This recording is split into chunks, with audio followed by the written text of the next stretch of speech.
viewers, welcome back to another episode. Day one of first test between Pakistan and Bangladesh comes to an end. सुबह ऐसे लग रहा था कि बारिश की वजह से मज़ा जो है वो किरकिरा हो जाएगा मैच का, और तकरीबन 1.5 सेशन लूज़ करने के बाद फाइनली 2:30 बजे जो है वो मैच स्टार्ट हुआ. टॉस जीतकर बांग्लादेश ने पहले बॉलिंग की, और it was a bad toss to lose because अगर पाकिस्तान भी जीतता तो पहले बॉलिंग ही करता, but unfortunately you have to deal with the hand that you get. Pakistan ने अनफॉर्चुनेटली अर्ली विकेट्स लूज कर ली और एक बड़ा ही डिजास्टर स्टार्ट था for Pakistan team, but thanks to Saud Shakeel and Saim Ayub जिनका मेडन टेस्ट हाफ सेंचुरी थी, पाकिस्तान जो है वो वापस गेम के अंदर आए. एक ज़बरदस्त पार्टनरशिप दोनों ने बिल्ड की, और साउथ शकील जो कि एज अ वाइस कैप्टन उनका पहला मैच था, जिम्मेदारी का मुजाहरा किया, साइम अयूब के साथ एक ज़बरदस्त पार्टनरशिप बिल्ड की जिसने पाकिस्तान को जहाँ पर 16 पर 3 आउट थे वहाँ से खींच के वापस पाकिस्तान को मैच में ले आए. और डे एंड पर जो है वो पाकिस्तान 158 फॉर 4 है. Rizwan is in. Saim Ayub unfortunately day end से पहले आउट हो गए थे. उम्मीद थी कि वो अपनी 50 को 100 में कन्वर्ट करेंगे, बट कोई बात नहीं. उम्मीद है साउथ शकील जो है अपनी 50 को 100 में कन्वर्ट करेंगे अलॉन्ग विद रिजवान. एंड अगर होपफुली पाकिस्तान जो है जो डे 2 है उसके एटलीस्ट 2 सेशन खेल ले तो I think Pakistan is back in game. और उसके बाद उम्मीद होगी कि हमारे जो बॉलर्स हैं वो अर्ली इस पिच का जो है वो फायदा उठाएं, ऑल आउट पेस अटैक पर जाकर बांग्लादेश को जो है जितना वो अंडर प्रेशर डाल सकते हैं डालें एंड मैच जीतें. ये तो नजर डालते हैं हम स्कोर कार्ड के ऊपर. 158 फॉर 4 एट डे एंड. सिर्फ 41 ओवर्स हमें खेलने को मिले इस डे में, जैसे कि बारिश की वजह से मैंने आपको बताया कि मैच डिले हो गया था. अगर हम बैटिंग कार्ड पर नजर डालें तो Abdullah Shafique was the first one to get out, और एक मैं ऐसे समझता हूँ कि ज़रा केयरलेस सी शॉट थी.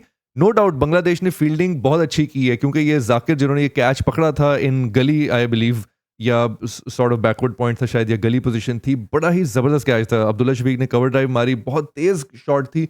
नॉर्मली किसी भी दिन पे ना मुझे ऐसे लगता है कि Abdullah Shafique would have gotten away with it, but Bangladesh were on top, specially उनके जो विकेट कीपर हैं जिन्होंने उसके बाद जो है शान मसूद का कैच पकड़ा. अब ये थोड़ा सा जो है वो कंट्रोवर्शियल था, बिकॉज DRS पे भी ऑनलाइन भी अगर आप वीडियोस देखेंगे तो फैंस जो हैं दे आर डिवाइडेड कि जो शान मसूद की विकेट है वो पैड को बॉल लगा था और बैट को नहीं लगा था. टू बी ऑनेस्ट मुझे भी ऐसा ही लग रहा है, बट ऑब्वियसली जो DRS यूज़ कर रहे हैं जो थर्ड एम्पायर हैं वो डेफिनेटली मोर क्वालिफाइड प्रोफेशनल है.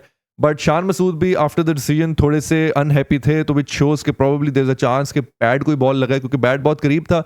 और DRS में भी जो है वो जो स्निकोमीटर है उसके अंदर भी जो है वो यही शो हो रहा था कि बॉल जैसे थोड़ा सा आगे गया पैड के पास, फिर एज जो है वो शो हुआ है उसके ऊपर. तो this was a controversial decision. और and again this is the beauty of test match. आप देख सकते हैं कि जो फॉल ऑफ विकेट्स था वो 1 फॉर 3 पे अब्दुल्ला शफीक, फिर 2 फॉर 14 पर शान मसूद आउट हुए, एंड फिर 3 फॉर 16 सिर्फ 2 बॉल्स खेलने के बाद डक पर बाबर आजम जो है वो आउट हो गए. और मेरे समेत तमाम पाकिस्तानियों के लिए ये एक मेजर हार्ट ब्रेक था, वेरी अनफॉर्चुनेट. और कभी भी जो है वो खुशी नहीं होती है बाबर आजम जब रन्स नहीं स्कोर करते हैं, और बड़ी उम्मीदें थी बाबर आजम से. And again credit goes to Liton Das. ज़बरदस्त कीपिंग, लाइक आई सेड, ज़बरदस्त फील्डिंग की बांग्लादेश ने इस मैच के अंदर, जिसकी वजह से उन्होंने प्रेशर मेंटेन रखा at least in the early half of the match on Pakistan. और बाबर आजम भी मैं समझता हूँ कि थोड़ा सा अगेन केयरलेस हो गए थे. ऑन एनी अदर डे शायद ये कैच ना होता, Babar Azam could have gotten away with it, but मुझे ऐसा लगता है बहुत ज़्यादा शफल कर लिया था उन्होंने, ज़रूरत नहीं थी. अगर शफल ना करते मे बी बाबर आजम तो शायद एक just single down fine leg भी हो सकती थी ये shot, I don't know, but unfortunate था. पूरी उम्मीद है कि सेकेंड इनिंग्स में अगर ज़रूरत पड़ती है तो बाबर आजम जो है वो कम बैक करेंगे. और उसके बाद अगली विकेट साइम अयूब की गिरी जाके 114 रन पे. तो तकरीबन 100 रन की पार्टनरशिप थी बिटवीन साइम अयूब जिनकी मेडन हाफ सेंचुरी थी. और थोड़ी सी बात मैं इनकी इस हाफ सेंचुरी के ऊपर करूंगा कि इन्होंने बड़ी ही खूबसूरत शॉट्स खेली हैं, मतलब मज़ा आ रहा था देख के, टेक्निकली बड़े साउंड है. और वही जो पिछली वीडियोस में भी मैं बोल चुका हूँ कि यार ये एक ऑल फॉर्मेट प्लेयर हैं, और आज उन्होंने ये प्रूव किया. Maiden test century, half century and many more to come इंशाल्लाह. और Saud Shakeel as always I like him, like I said कि उन्होंने अपनी प्रेजेंस जो है वो पिछले साल ही मार्क कर दी थी इन टेस्ट क्रिकेट.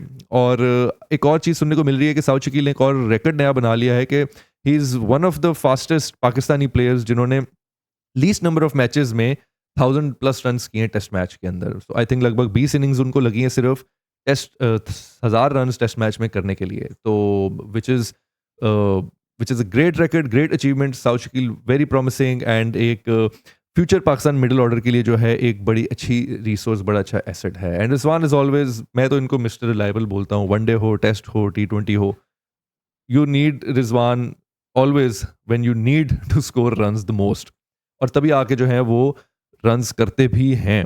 तो मिस्टर कंसिस्टेंट है मेरे लिए, और उम्मीद है कि इनकी भी 50 एटलीस्ट में कन्वर्ट होंगे ये इनिंग्स, और साउथ शकील जो है आगे फर्दर सेंचुरी मारेंगे। और डे एंड पर बॉलर्स के ये स्टैट्स हैं, थोड़ी सी ज़रा बॉलिंग पे नजर डालते हैं बिकॉज इससे हमें ज़रा पिच का मजीद आइडिया होगा। शरीफुल इस्लाम जो है was pick of the bowlers personally for me, because बड़ा ज़बरदस्त इन्होंने प्रेशर डाला, इनिशियली बिग विकेट्स ली इन्होंने, और उसके साथ हसन महमूद, ये दोनों जो है वो मीडियम पेसर्स थे। और उसके साथ नहीद राना जो हैं प्रॉब्ली शायद बांग्लादेश की एक one of the new founts में से हैं, बहुत फास्ट थे बाय द वे। 145 तो एवरेज बॉल फेंक रहे थे, 140 प्लस तो एवरेज फेंक ही रहे थे एटलीस्ट, तो really fast. But I think थोड़ी सी लाइन लेंथ जो है वो ऑफ थी, और बॉलर बैट्समैन ने जो है उनकी पेस को इस्तेमाल किया बिकॉज आउटफील्ड स्लो था। तो जो मीडियम पेसर्स थे उनको इतने रन नहीं पड़े एटलीस्ट आज की आउटफील्ड में। कल क्या आउटफील्ड की सिचुएशन होगी ये कल ही बेहतर पता चलेगा। और जो स्पिनर्स थे आप देख सकते हैं कि like I said, the reason कि पाकिस्तान क्यों स्पिनर्स के लिए नहीं गया, बिकॉज स्पिन विकेट नहीं है, स्पिनर्स को फेंटा पड़ा है भाई। मेहदी को 4 ओवरों में 24 रन, शाकिब हसन जो उनके एक पार्ट टाइम स्पिनर नहीं है, बड़े टॉप लाइन स्पिनर हैं, 2 ओवरों में ही उनको जो है वो 12 रन पड़े, तो अभी एटलीस्ट विकेट जो है वो स्पिन के लिए नहीं था। तो ये थी समरी और कुछ तबसरा ऑफ डे 1 जो एंड हुआ है पाकिस्तान वर्सेस बांग्लादेश के लिए। उम्मीद है कि कल जो है पाकिस्तान एक अच्छी बारी लगाए, एटलीस्ट 2 सेशंस जो है वो खेले, मजीद 150 रन जो है एटलीस्ट ऐड करे ऑन द बोर्ड, एंड फिर पाकिस्तान जो है वो ड्राइविंग सीट के अंदर आएगा। और बॉलर्स जो है हमारे वो पिच का फायदा उठाते हुए जो फास्ट पेसर्स हैं वो बांग्लादेश की लाइन लगा दें। उम्मीद तो ऐसी ही है, लेकिन मुझे ऐसा लग रहा है कि बड़ा ज़बरदस्त टेस्ट मैच देखने को मिलेगा। आई रियली वांट कि ड्रॉ की तरफ ना जाए और पाकिस्तान किसी रिजल्ट की तरफ जाए, अटैक करे, because we should be aiming for the WTC world test championship, और उसके लिए अगर हमें खेलना है, जीतना है, तो फिर ज़रा एग्रेसिव अप्रोच रखनी पड़ेगी शान मसूद को।